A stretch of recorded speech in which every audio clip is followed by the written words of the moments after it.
Hello everyone, I am Dr. Mahalakshmi, Faculty Forensic Medicine and Toxicology. Now in this video, we are going to see about the previously asked questions and the previously asked topics. So the importance of this is that, like normally, from the previously asked topics only, they repeat a lot of questions and they are all high yield topics. So it is important that we go through all these high yield topics and previously asked topics now before the exam, and during the last moment of the exam it will be highly useful to increase your score in the final exam. So we'll start with this. So the workbook is given in the description below, so please download that and it will be easier for you. So we are starting with this slide. So what is this they have given here? So don't worry, this is not any ossification center or anything that you need not mug up. Okay, so this is the years, the number of questions that they had asked all these years from FMT. So in the 23, this is the INI and the, like IIMS and INI, and this is your NEET, and this is from FMG. So these are the questions till now they have asked from FMT. Why I am saying this is that like FMT is the high yielding in the short subject. Like from the short subject, it is having the most number of questions that have been asked in the exams before. So FMT is easy and there is like very less portion, and even in that less portion, they usually ask only the high yield topics. There are like few topics that they keep on repeating, like toxicology. From toxicology itself, like 60% of the questions they have come from the toxicology only.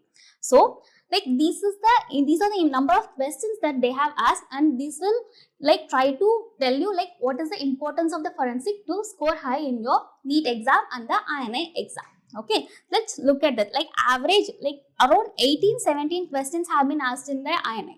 In NEET, at least 10 questions will come from the FMT. So we will read FMT, which is much easier, but the one problem with FMT is that if you don't know the concept, if you don't know it properly, it is very easier to give the wrong options. Okay, so if you read it you can easily answer. If you don't read it, like it will be much tougher to answer. So I will help you how to read the FMT easily and how to do the logical thinking in the FMT exams. Okay, now you got the workbook, right? In the description link below they have given the workbook. Have you downloaded it? Okay, now go to the toxicology section in the workbook. Like just go down all the way to the toxicology. It is not at the starting, it is at the end, but that is the most important of FMT. Okay, it may be named as forensic medicine and toxicology, but for an exam point of view, it is mainly toxicology, and afterwards only forensic comes. We forensic pathologists always put forensic first, but here in the exam point of view, it is forensic toxicology that plays a very important role. So go to the toxicology first and we will start with the toxicology. So first in toxicology, we are going to see the snake bite. So the thing is, I have clubbed together the NEET and INI questions, okay, and I have arranged them in the chapter wise. We will be seeing chapter wise, and the NEET and INI questions is given together inside the chapters, okay. So first is the snake bite, and this snake bite is very high yielding. They have like starting from the first aid to the management, they have asked multiple questions, and I don't think they have left anything behind in the snake to ask. Okay, so we will look at the snake bite first. So this was the question they had asked in the INI. So they have given the pictures of the snakes. Okay, pictures of the snakes they had given, and they had asked you to match it, like which is the snake here.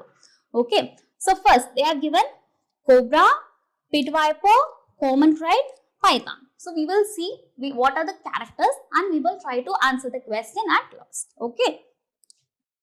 So first, cobra. How will you identify a cobra? So if you had watched any movies, like especially Tamil movies, you will be able to identify the cobra very easily. There are a lot of movies in the 90s and early 2000s where they had solely taken based on the snakes only. And cobra is their very favorite snake. Okay. And cobra we can easily identify by the hood and spectacle. Okay. So cobra, they have their hood and the spectacle mark. With this, we can easily identify the cobra. Okay, clear? Cobra done easily. Next. So, next is your crate. So, how will you identify crate? Any idea how to identify the kite? Okay, kite, they are normally very like secret dwelling snakes. They don't come out very easily, and even if they come out, they will come at night only.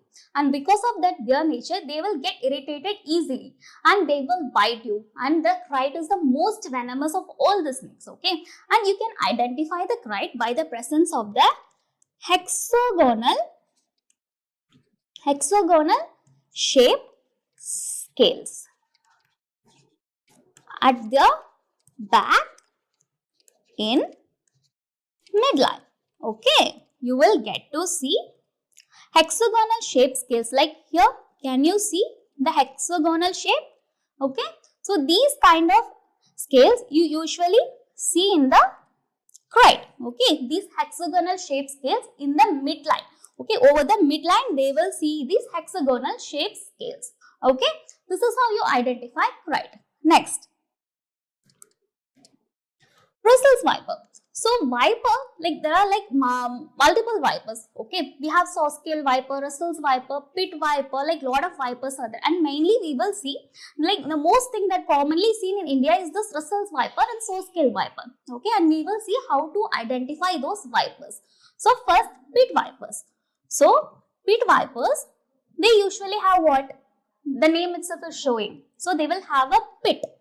Near their nose, in the head, they have a pit. With that, you can easily identify a pit viper. Okay, and apart from that, all the vipers, they have triangular head. Triangular head. Okay, vipers, they have triangular head. Okay, pit viper, they will have pit. Next is your Russell's viper and saw scale viper. This is where people usually get confused. Okay, now we will see. So, what happens is that, like here in the saw scale viper, okay, saw scale viper, what happens is that, why the name saw scale? Because they twist their body into a like kind of 8-like position and they make a noise. When irritated, when they are going to bite, they twist their body and they make a noise because of their scales. Okay, they just rub the body together because of that 8 appearance. They will rub the scales together and they will make the noise. That is why it is called a saw scale viper, and they have the scales as keeled scales. Okay, it is keeled scales. That is, here can you see the scales? See, it is kind of pointed. Okay, normally you have a round scales. Okay, but here it is pointed. Okay, and here do you see this spine kind of thing? Okay, this pointed spine kind of thing. This is how a keeled scale looks like. Okay, this keeled scale, it is typical of saw scale viper. Okay, clear? And apart from that, you also get these diamond shaped marks. Okay, this diamond shaped marks over the back, and it will be in single row. Okay, single row diamond shaped marks. Okay, so Russell's viper, you will saw scale viper, you will have keeled scales and single row diamond. Okay, diamond shape. And what about Russell's viper? Here, like every viper, it will have a triangular head. Okay, clear? And apart from that, their scales will be normal, and these diamond shaped mark would be in 3 rows. In 3 rows, you will have these diamond shaped marks. Okay. So, this is the main difference between the Russell's viper and the saw scale viper. And other snake, normally, that we normally read about is python. Okay. Python. So, how does python looks like? Python, they can be identified by the large and stout body. Okay. Python will have large and stout body. Okay. And pythons, are they venomous or not? Are they venomous or not? Okay, what is the difference between venomous and poisonous? Okay, students, now you have to answer me. What is the difference between poisonous and venomous? Anybody? Answer? Okay, so venomous means that is a toxin that is usually injected. Okay, it will cause like toxicology effect only if injected. Okay, poisonous is something Poisonous is something which will cause ill effect when ingested. Okay.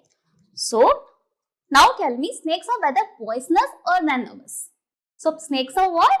Snakes are venomous. Okay. Clear?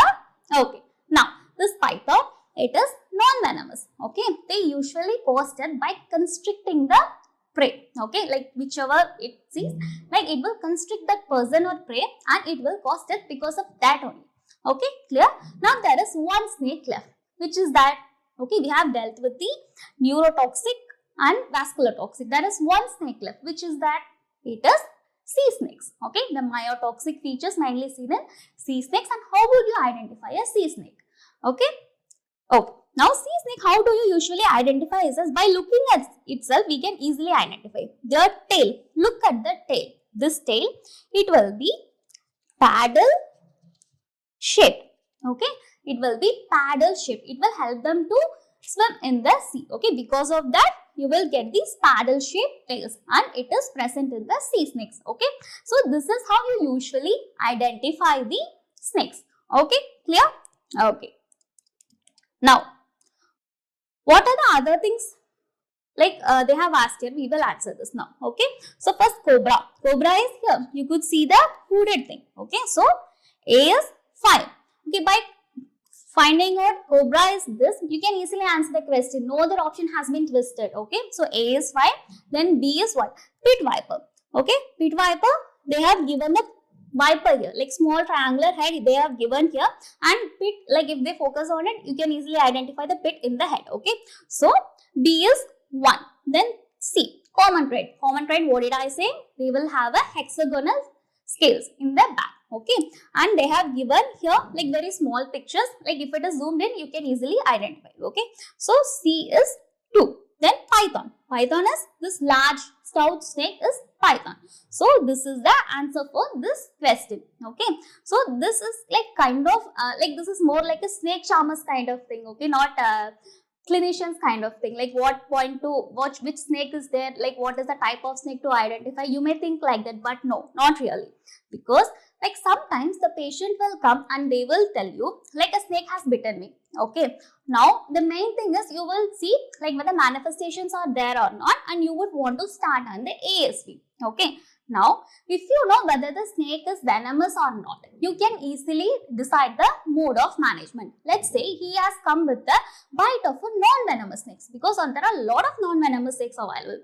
In fact, the venomous snake is very less. Only around 30 species in India is venomous. Okay, of all the species found in India, only 30 species is venomous. Okay, now if he has come with the non-venomous mite and you have started him on an ASV, and if he had started anaphylactic reaction, that would be like really bad. Okay, so it is also important for the clinician to identify whether the snake is which snake, like whether it is venomous or non-venomous. All these things you will have to know. Okay, because sometimes people, they will come with this body of the snake. Okay, like they will kill the snake and they will bring it to you, like this is what bit me. Okay, then now treat me doctor, they will come like that. Okay, so it is also important for you to identify the snakes. Okay, clear? Now more on the snakes, because they had asked every possible things in the snake. So let us familiarize ourselves with the snake topic. Okay, now venom. So the venom of all, like mainly we will be seeing the cobra, right, and the two vipers, Russell's viper and the saw-scale viper, because like these four, they are known as the big four. Okay, they are known as the big four. Why? Because these four are commonly found in India. Okay, and all the bites, all the venomous snake bites that you get is mainly from these four species of snakes. Okay, fine. So now we will see venom, like the venom from the like neurotoxic and vascular toxic poisons. Okay, now cobra and kite, the venom is neurotoxic. Okay, cobra and kite, neurotoxic. Bristles viper, saw-scale viper, the viper, they are vascular toxic. And sea snake, it is, yes, it is muscular toxic. Okay, clear? Now the question is, like we have given the big four. Now amongst these big four, which is the most venomous? Okay, the question is, among the big four, which is the most venomous? Which is it? It is kite. Okay, kite is the most venomous. Okay, yeah, and the order of venom, like how powerful it is, you can easily remember by Kerala state cricketers won the Ranji Trophy. Okay, by that you can easily remember. Okay, Kerala state cricketers won Ranji. K for kite. Okay, S for saw scale viper. So, K for kite. S for saw scale. C for cobra. R for bristles viper.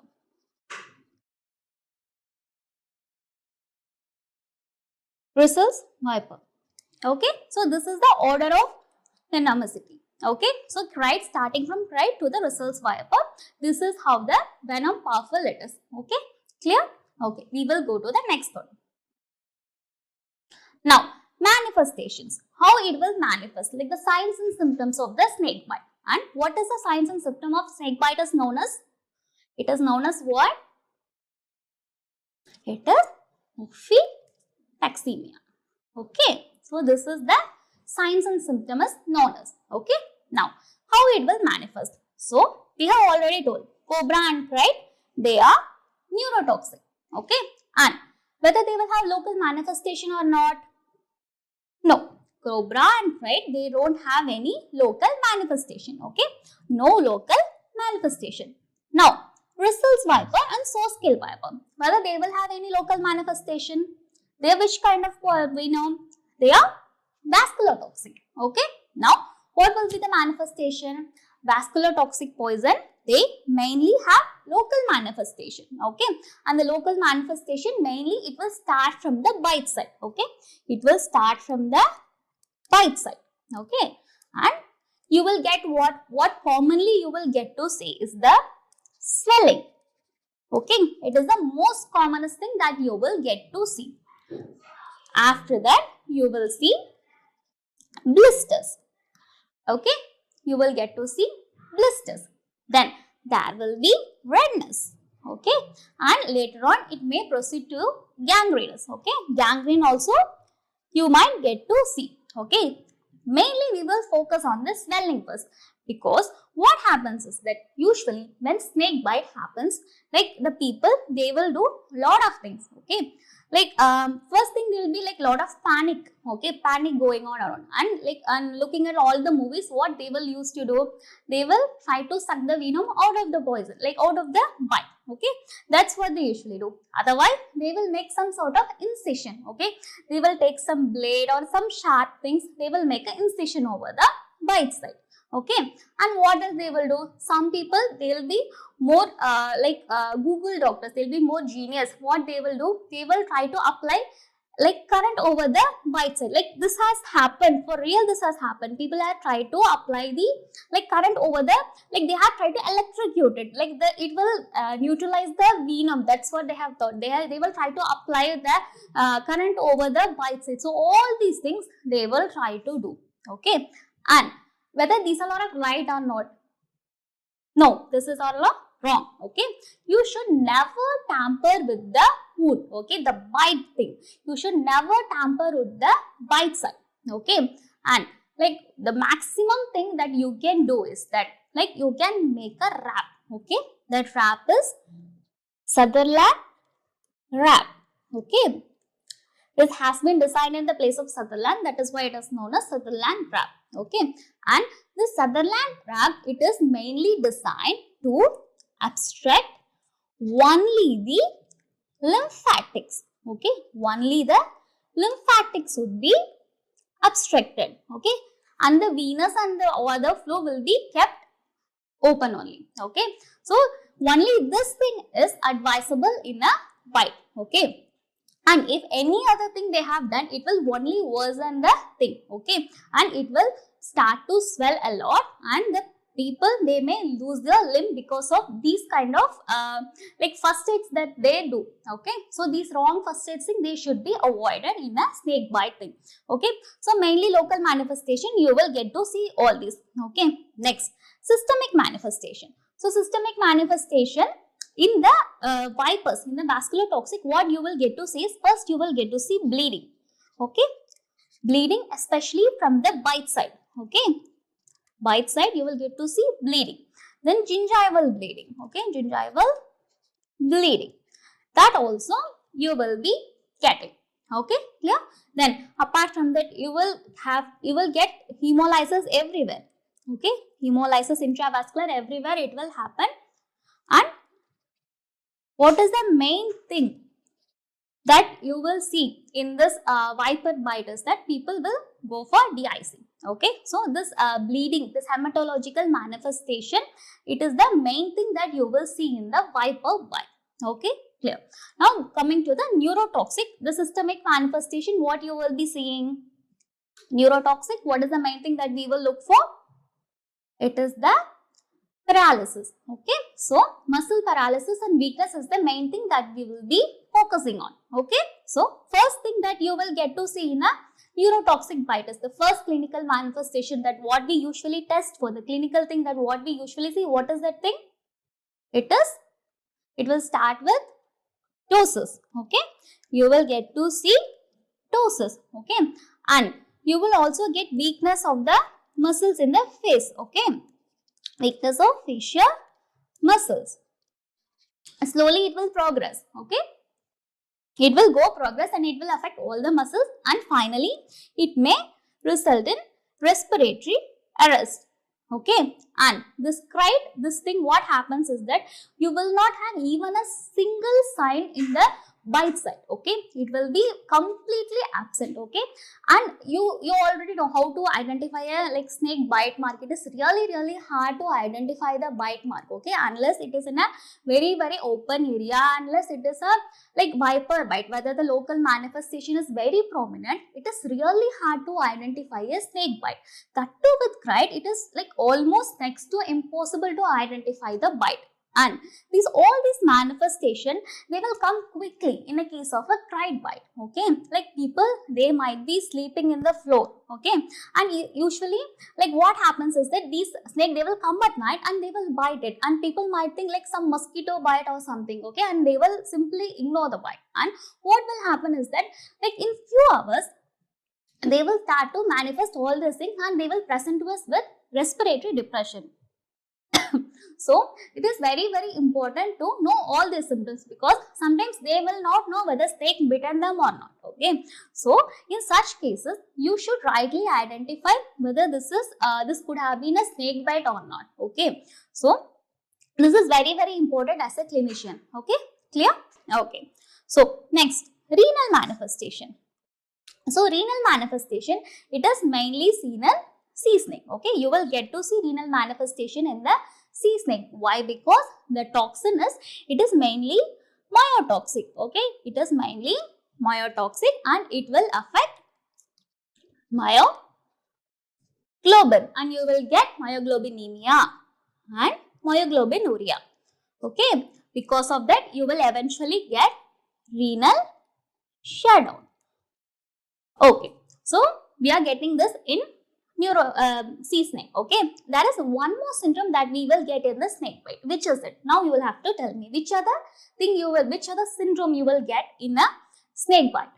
Especially with a viper bite, you will get one more syndrome. Very common thing. Okay, that is what everyone will caution us against. If there is a snake bite with a viper, they will say just make sure it doesn't develop that symptom. What is that syndrome? It is crush syndrome. Okay, you will get crush syndrome. Okay, and there is also possibility for renal shutdown in these bites also. Okay, clear? So mainly neurotoxic manifestation, you have to look for muscle weakness and respiratory depression. Viper bite, local manifestation is the main thing, and hematological abnormalities. And sea snake, you will have myotoxic feature and renal shutdown. Okay, clear? Next. Now, this question, which of the following is not part of the right slogan for snake bite treatment? So, what is the right slogan? They have given the slogan so that people can easily remember. So, what to do at the snake bite? Okay, so right is what? Right. What is for R? R is reassure. Reassure. And I is for what? Make incision. Is it make incision? No, it is not. Never make an incision. Okay. Never tamper the snake bite. It is highly important. Okay. I is for immobilize. Okay. I is for immobilize. Okay. And get to the hospital. Get to the hospital immediately. Okay. Get to the hospital immediately. So this is part of the right slogan. Okay. And here incision is given. So this is the wrong option given here. Okay.